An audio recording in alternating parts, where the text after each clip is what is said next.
Hello everyone, and how are you? I hope you all are good. Today in this video of HTML, we will discuss on a topic HR tag. HR means horizontal row and paragraph tag, it means P tag. Let's start the video. जी, तो मैंने notepad open कर रखा है पहले से ही और यहाँ पे मैंने HTML हेड टाइटल लिखा। आप सोच रहे होंगे कि हमने HTML ओपन कर रखा है, कोडिंग स्टार्ट कर दी है, टाइटल भी लिख रही हूँ, बट कोडिंग होगी किस टॉपिक पे? कोडिंग आज की जो है वो है हॉरिजॉन्टल रो के लिए। हॉरिजॉन्टल रो मतलब मुझे पेज पर अगर एक लाइन ड्रॉ करनी है, एक कंप्लीट पूरे पेज पर एक लाइन ड्रॉ करनी है, तो उसके लिए हम लोग किस तरीके से ड्रॉ करेंगे। जैसे होता है ना कि मैंने कोई हेडिंग लिखी या मुझे पेज पर पूरे में क्वेश्चन मेरा कंप्लीट हो गया, उसके बाद मेरे को पूरे पेज पर लाइन ड्रॉ करनी है। तो अभी तक मैंने जो वर्किंग करी वो तो सिंपल वर्किंग थी, HTML head title body section, ठीक है। तो अब मैंने यहाँ पर हमें वर्किंग करनी है, तो उसके लिए मैंने यहाँ पर एक हेडिंग लिखी। हेडिंग में मैंने लिख लिया इंट्रोडक्शन, H1 टैग लिखा। हेडिंग के लिए मैंने बताया था आप लोग को 6 लेवल होते हैं, जिसमें H1 जो है वो लार्जेस्ट होता है और H6 जो होता है वो स्मॉलेस्ट होता है। तो हेडिंग लिख ली।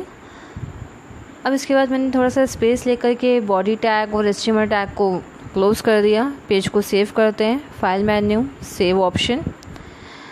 मैं अपने ही फ़ोल्डर पर हूँ, इसीलिए मैं कहीं और नहीं जा रही हूँ। यूजुअली आप लोग के मैं यही कहूँगी कि आप लोग जब भी वर्किंग करें तो एक फ़ोल्डर क्रिएट करके करें। इससे ये होता है कि आप लोग जो भी वर्किंग करेंगे वो एक ही फ़ोल्डर पे रहेगी। मैंने 4th नेम से सेव करा, .html एक्सटेंशन देना ना भूलें। अब इसको रीसाइज़ करती हूँ, अपने फ़ोल्डर पर आई, उस पेज को ओपन करा डबल क्लिक करके, ये पेज ओपन हो गया। इस पर अभी सिर्फ हेडिंग आ रही है, और कोई वर्किंग नहीं है। अब हमें ड्रॉ करनी है लाइन, तो मैं अपने नोटपैड पर वापस आती हूँ। पैरेलल मैं इसीलिए करती हूँ ताकि इजीली समझ में आए। मैंने हेडिंग को सेंटर टैग के अंदर इंक्लोज कर दिया। इट मीन्स ये हेडिंग जो भी लेफ़्ट अलाइनमेंट पर है वो सेंटर में आ जाएगी।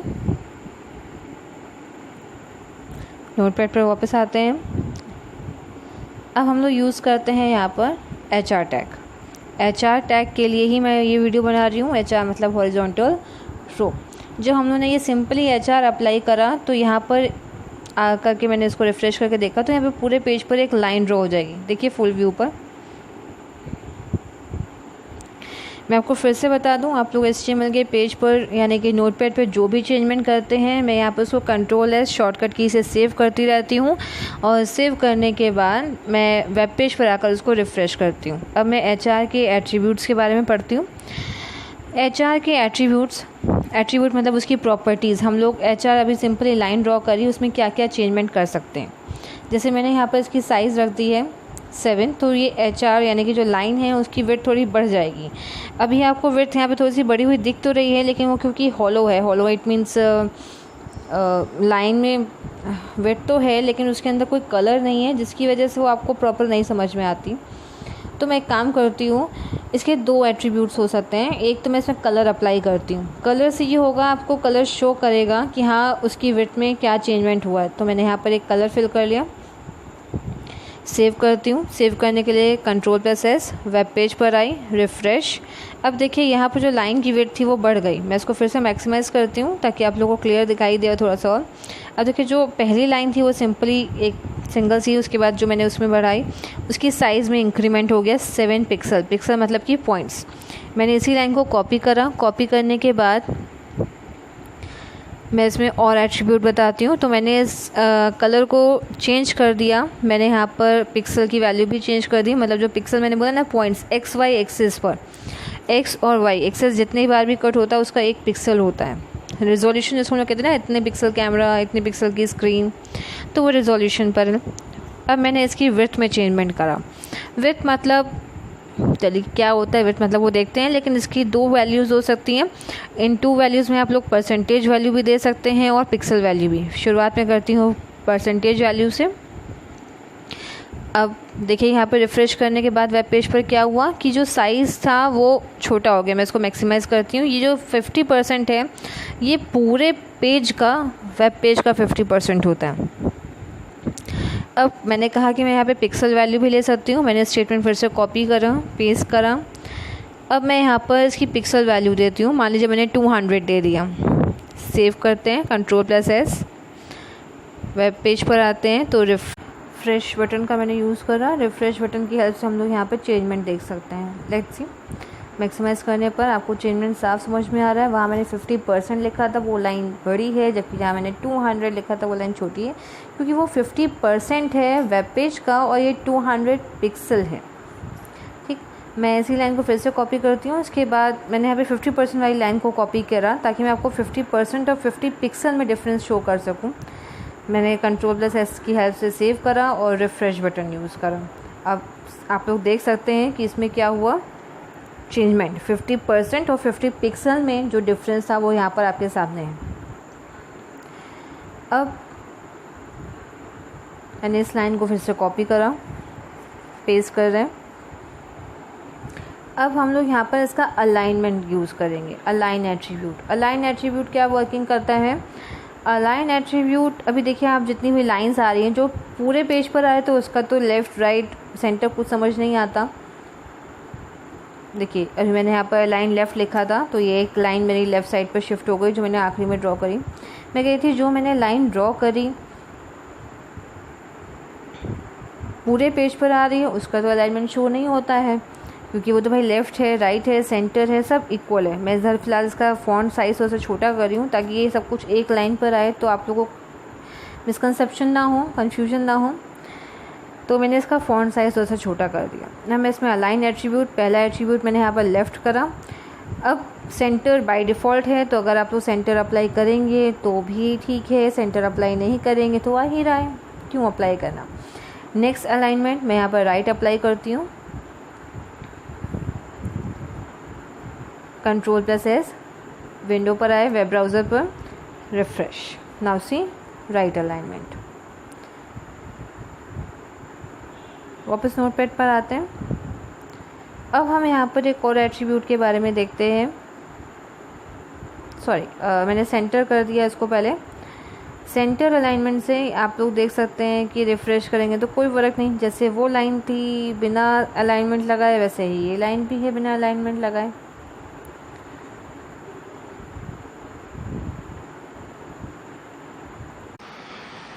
देखिए अब जो हम लोग एट्रीब्यूट पढ़ेंगे वो होगा नो शेड एट्रीब्यूट, जिसके लिए मैंने यहाँ पे लाइन कॉपी करी, इसको मैं पेस्ट कर रही हूँ यहाँ पर Ctrl+V करके। अब मैंने ऐसे कलर हटा दिया है, साइज़ 7 ही है। पेज को सेव करा, Ctrl+S शॉर्टकट की, वेब पेज पर आकर रिफ़्रेश। देखिए यहाँ पर लाइन ड्रॉ हो गई, पॉइंटर पे नोटिस करिए।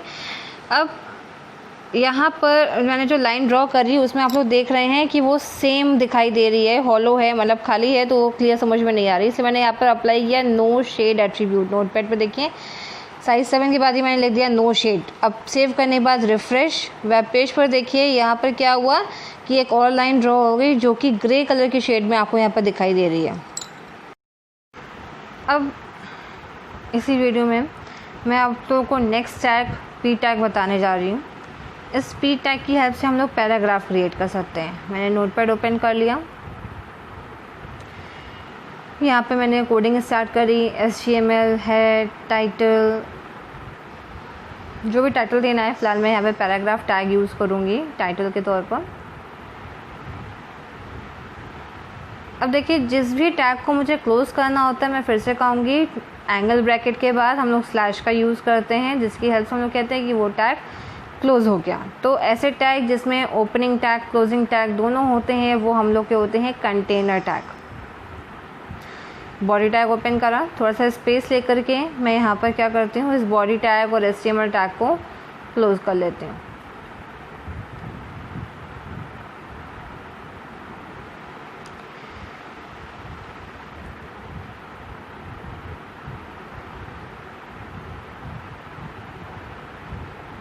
देखिए अब मैं क्या करती हूँ, मैं पैराग्राफ टैग की बजाय पहले मैं एक हेडिंग लिखती हूँ।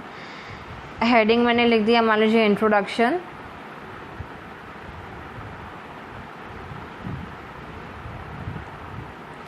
अब एक लाइन ड्रॉ कर लेते हैं, पूरे पेज पर एक लाइन ड्रॉ होकर के आ जाएगी। उसके बाद मैं अपना पैराग्राफ लिखना स्टार्ट करूँगी। लाइन का साइज़ मैंने रखा है 5 और no shade. No shade it means वो ग्रे कलर की शेड में आपको दिखाई देगी, यानी कि वो हॉलो नहीं होगी। ये मैंने कंटेंट पहले से कॉपी करके रख लिया था, इसी कंटेंट को मैंने यहाँ पे पेस्ट कर दिया। वरना इतना सारा कंटेंट पैराग्राफ मुझे शो करना है, तो पैराग्राफ की वर्किंग शो करने के लिए मुझे थोड़े से वर्किंग मतलब एक्स्ट्रा मैटर चाहिए था, इसलिए मैंने इसको पहले से कॉपी कर लिया। पेज को सेव कर लिया। मान लीजिए मैंने para.html वेब पेज के लिए एक्सटेंशन होता है, इसको मैं थोड़ा सा रिसाइज़ करती हूँ और फोल्डर HTML पेजेस नाम से मैंने फ़ोल्डर क्रिएट कर रखा है। यहाँ पर मैंने पैरा नाम से जो पेज बनाया था उसको डबल क्लिक की हेल्प से ओपन कर लिया। देखिए यहाँ पे ये वेब पेज शो हो रहा है। एक हेडिंग आ रही है इंट्रोडक्शन, एक लाइन ड्रॉ हुई है। उसके बाद यहाँ पे जो भी मैंने कंटेंट लिखा था वो कहीं से ब्रेक नहीं है। देखिए एक के बाद एक लाइन पर वो आगे आता जा रहा है। इसका मतलब जो नोटपैड में वर्किंग करी उस वर्किंग को यहाँ पर रिफ्लेक्ट करने के लिए मुझे टैग्स की नीड होती है, टैग्स की रिक्वायरमेंट होती है। तो मुझे जहाँ से पैराग्राफ क्रिएट करना है वहाँ पे मैं पी टैग को क्रिएट करूँगी, पी टैग को स्टार्ट करूँगी।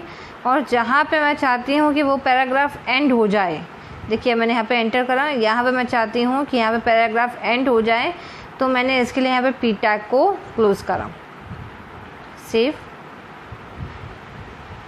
अब वेब पेज पर आकर रिफ़्रेश। देखिए जहाँ से मैंने पी टैग ओपन करा था उसने स्टार्टिंग में भी एक थोड़ा सा स्पेस ले लिया और जहाँ क्लोज़ करा था उसके बाद भी वहाँ पर उसने एक स्पेस ले लिया। मैं वापस अपने नोटपैड पर आई। अब यहाँ पर मैं क्या करती हूँ कि एक बार फिर से पी टैग ओपन करती हूँ और कुछ लाइन के बाद जहाँ पर भी मैं चाहती हूँ कि वो पैराग्राफ यहीं पे फिनिश हो जाए वहाँ पे मैं क्या करूँगी, उस पी टैग को क्लोज़ कर दूँगी। Save and refresh. देखिए अब यहाँ पर क्या हुआ, एक और पैराग्राफ यहाँ पर आप लोग नोटिस कर रहे हैं क्रिएट हो गया। मैक्सिमाइज, देखिए यहाँ पे पूरा एक पैराग्राफ क्रिएट होकर के शो होने लगा। अब आपको सेकंड भी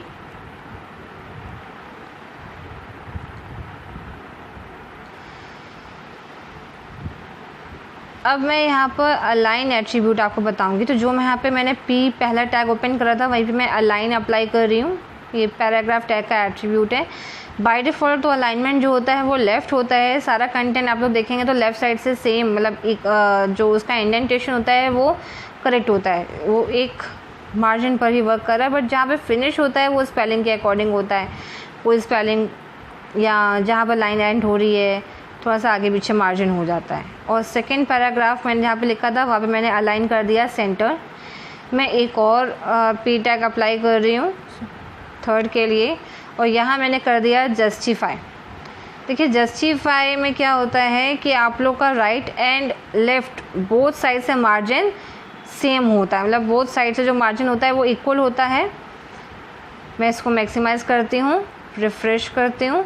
अब देखिए यहाँ पर रिफ़्रेश जब मैं करूँ तो चेंजमेंट आपको शो होगा। यहाँ पे देखिए फ़िलहाल लेफ़्ट साइड से सब कुछ इक्वल आ रहा है। अब देखिए यहाँ पर अभी क्या है, सब कुछ लेफ़्ट साइड से इक्वल है, लेफ़्ट साइड से सबका मार्जिन सेम है और राइट साइड पर कोई लिमिट नहीं। कोई पैराग्राफ पहले एंड हो रहा है, कोई उसके बाद एंड हो रहा है, कोई उसके बाद एंड हो रहा है। मैंने इसमें जो फर्स्ट पैराग्राफ था इसमें मैंने लेफ़्ट अलाइनमेंट लगाया, मिडिल वाले में मैंने सेंटर अलाइनमेंट लगाया और थर्ड वाले में मैंने जस्टिफाई अलाइनमेंट लगाया था। बट जस्टिफाई इस वक्त हो सकता है आपको क्लियरली समझ में ना आए क्योंकि यहाँ पर क्या है, मैंने रिफ़्रेश किया। अब देखिए यहाँ पर जहाँ मैंने राइट लगाया था वहाँ पे राइट साइड पे इक्वल आ रहा है, जहाँ मैंने सेंटर लगाया वहाँ पर लेफ़्ट एंड राइट मार्जिन ना देकर वो सेंटर पे वर्किंग करता है। और जस्टिफाई मैंने कहा कि अभी आपको हो सकता है क्लियर समझ में ना आए, तो उसका रीज़न ये था क्योंकि उसके लिए उतना कंप्लीट पैरा नहीं है। उतना कंप्लीट पैरा मतलब कि वो बोथ साइड से मार्जिन को शो कर पाए, उतना लंबा पैरा होगा तो वो आप लोग को क्लियर शो हो जाएगा।